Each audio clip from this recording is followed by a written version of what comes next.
everybody, welcome back to another video. And I thought today I would do something. Honestly, I've never done kind of like a tone analysis before, and the whole point of this was I was listening and just kind of playing with this tone. I was like, you know, this is like the most inspiring tone for me personally.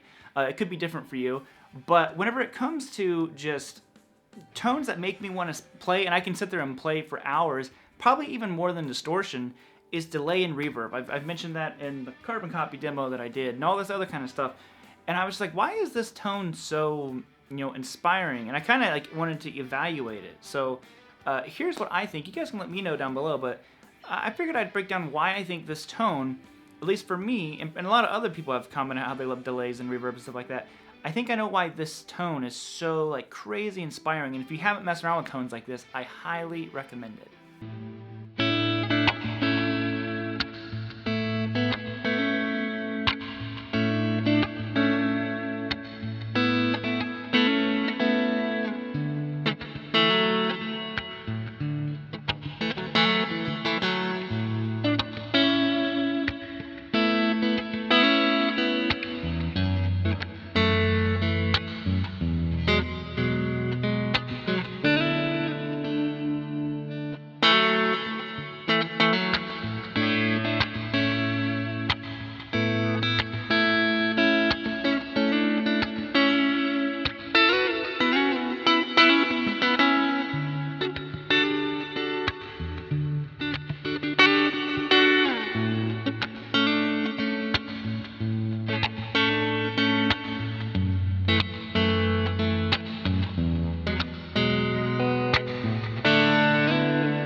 So here's why I think this tone is so inspiring.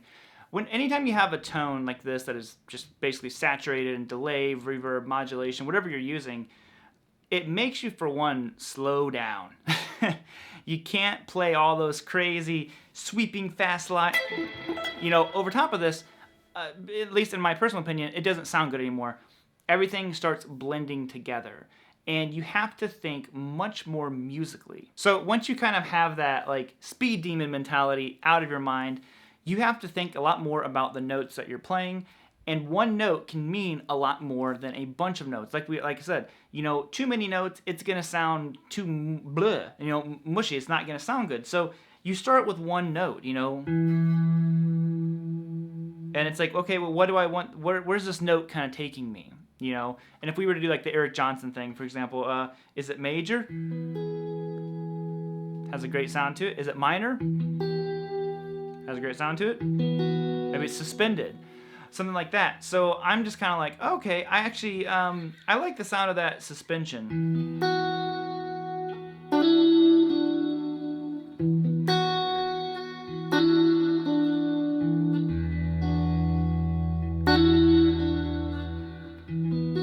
And already it kind of starts paving the way. So without it, and it makes me breathe and allow the notes to have time to breathe and stuff like that. Versus, like I said, if you're playing with a lot of distortion and rock, you might be, basically kind of like overplaying a little bit. And there's nothing, I love listening to that kind of stuff too.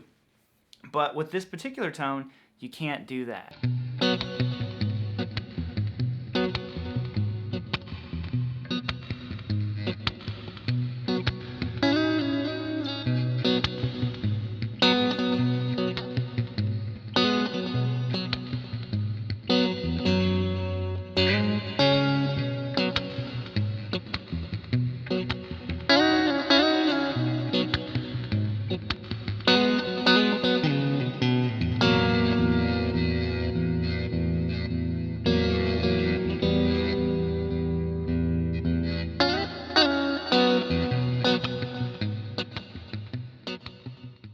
Now, the next reason why I think this tone is so inspiring is because of how big it is. One of the biggest things I love, pun intended, one of the biggest things I love about reverb is how massive it makes your guitar tone sound. Anytime I hear like a very like dry guitar sound, it just sounds very like narrow to me, and reverb spreads it out. It makes it sound very, very big. So then you can take something super simple, like maybe you're just harmonizing something,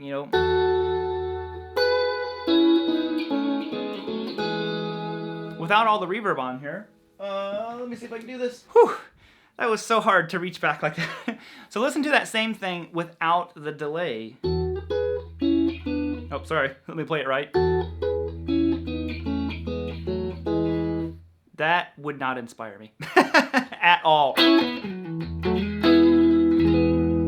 But you add the reverb and delay.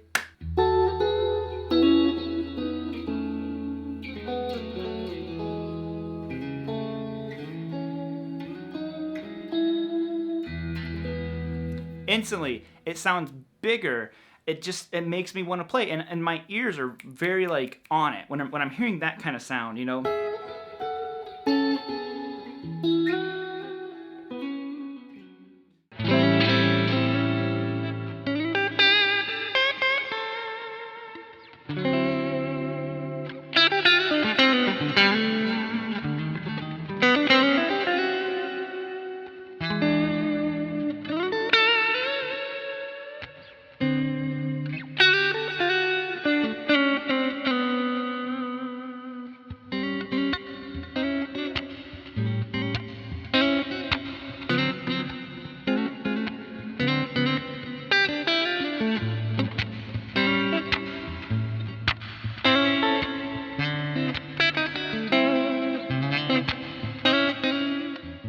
So the next thing is, of course, adding all this delay and reverb to a nice clean sound. The guitar obviously helps a lot. I'm playing one of my USA Volas, and this position 4 is just like magic, basically.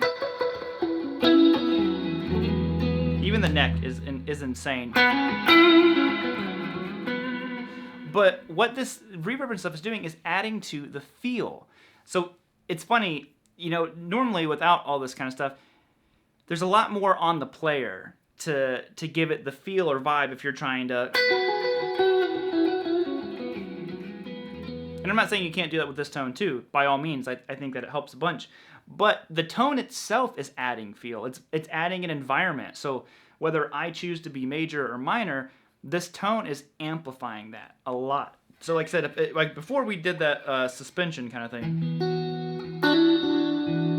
But what if I went minor, you know?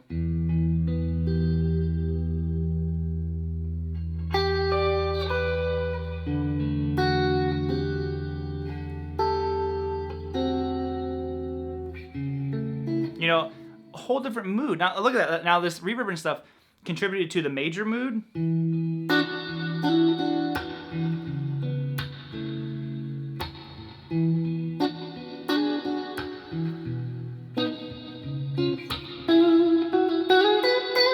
And it easily contributed to the minor. So, you know, the feel that it's going to emit is dependent on you. So again, I think that's inspiring. You're in control, again, of so much of the way this is going to feel to the listener. Turn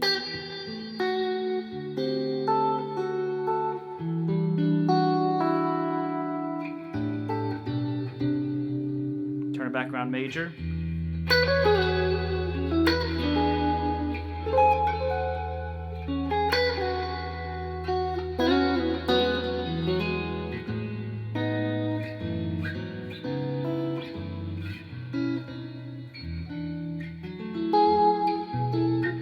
And the last one I'll throw in here is that it makes you think very musically. And, you know, you can kind of take on more of a role as the vocal, you know, versus the guitar anymore. So now, like I said, now that we can slow down, we can step back, we can evaluate more, you can figure out your chord progression. And what I like to do, and the reason why I like to do this is because when I was, you know, growing up playing guitar, I had friends who played, but they lived pretty far away from me. I lived out in the country. So you kind of had to learn how to jam basically with yourself when I didn't have anything to record. So I would play in the key of E and A, anything I could have an open string. You know, that way I could jam with myself. But what I figured out is, oh, that's a really good way of practicing and kind of playing around the chords if you want to.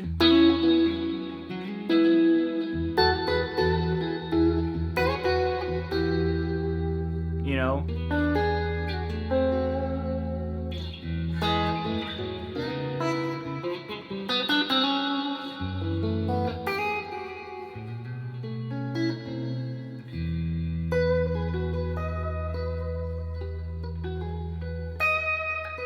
See? Starting to get a little melody on it.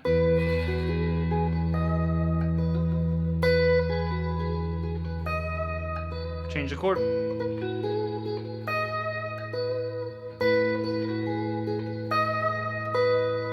I want to go to B, but I don't know if I can reach it. So then I would figure out a way to get that B in there, but